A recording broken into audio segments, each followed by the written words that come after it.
আন্দোলনের লোক, সে আন্দোলনের অনুসারী প্রিয় ভাইরা আমার, আপনার হাদি কি বলেছে?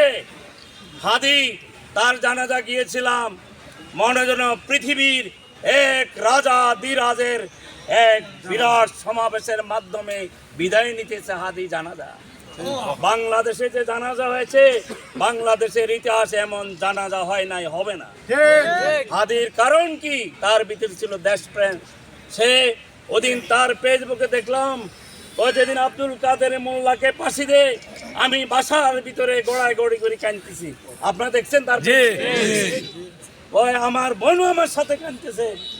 একটু পরে আমার বোন আমাকে চেপে ধরে বললে, ভাই তুমি যে কান্নাকাটি করতেছো, বাইরের লোকেরা শুনবে, তারা তোমাকে আক্রমণ করবে।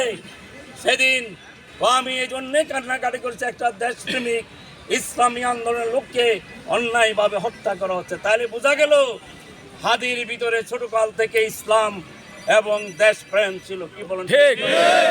আজকে তার কারণে তাকে অন্যায়ভাবে শহীদ করা হয়েছে। আজ বাংলাদেশ নয়, সারা পৃথিবীর মানুষ তার জন্য কাঁদছে।